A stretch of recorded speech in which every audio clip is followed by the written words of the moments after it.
Assalamualaikum warahmatullahi wabarakatuh. Nama saya Hayatul Laili, mahasiswa Universitas Serambi Mekah, jurusan Pendidikan Agama Islam, Prodi Tiawut, akan melakukan sebuah presentasi mengenai ruang lingkup kajian dalam filsafat. Presentasi ini saya buat untuk memenuhi tugas mata kuliah filsafat umum. Dalam presentasi ini saya akan membicarakan tentang pengertian filsafat ilmu dan ruang lingkup kajian dalam filsafat. Yang pertama, pengertian filsafat ilmu. Filsafat ilmu merupakan cabang filsafat yang berusaha mencerminkan segala sesuatu secara dasar dengan berbagai persoalan mengenai ilmu pengetahuan, landasan, dan hubungan dari segala segi kehidupan manusia.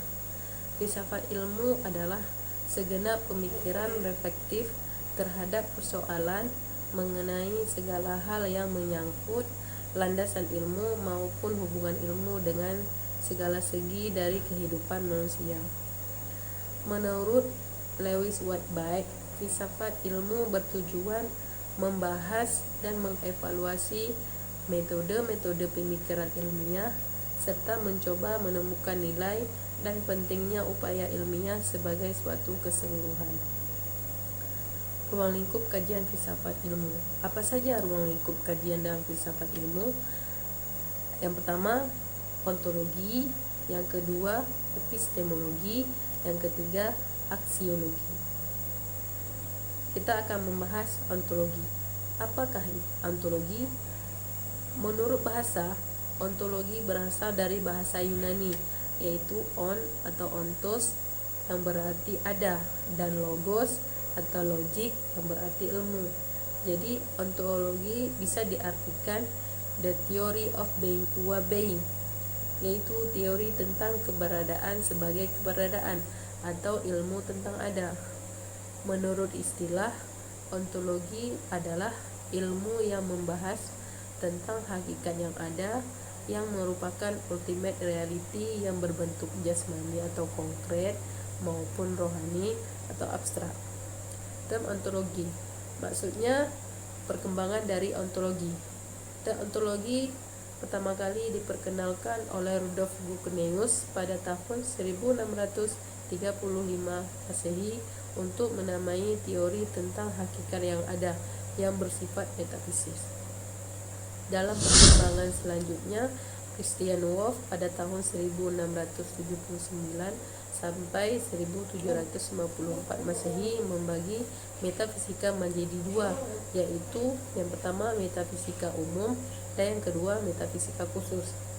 Metafisika umum dimaksudkan sebagai istilah lain dari ontologi. Jadi, metafisika umum atau ontologi adalah cabang filsafat yang membicarakan prinsip yang paling dasar atau paling dalam dari segala sesuatu yang ada. Metafisika khusus di sini membahas tentang kosmologi. Kosmologi ini maksudnya tentang dunia, struktur, dan sejarah alam. Yang kedua membahas tentang psikologi atau tentang manusia, dan yang ketiga membahas tentang teologi atau tentang keyakinan atau agama. Paham-paham apa saja yang ada di ontologi?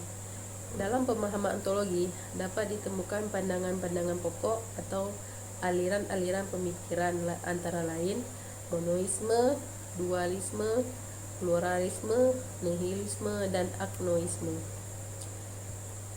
Ruang lingkup kajian yang kedua adalah tentang epistemologi.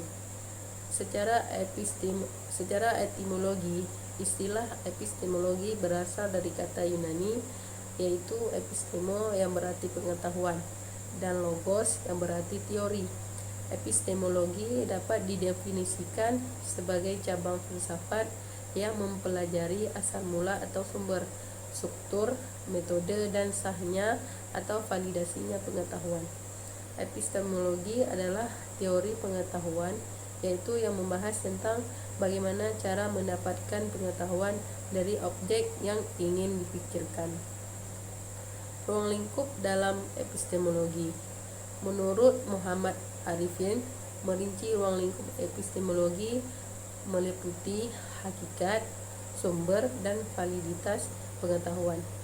Menurut Mugdol Ahmad, merinci menjadi 6 aspek, yaitu hakikat, unsur, macam, tumpuan, batas, dan sasaran pengetahuan.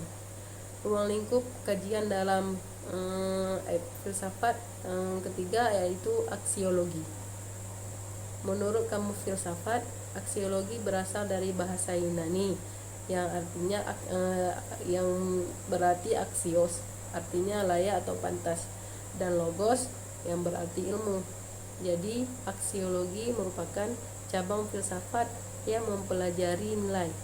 Menurut Jujun S. Suryan Sumadri, mengartikan aksiologi sebagai teori nilai yang berkaitan dengan kegunaan dari pengetahuan yang diperoleh.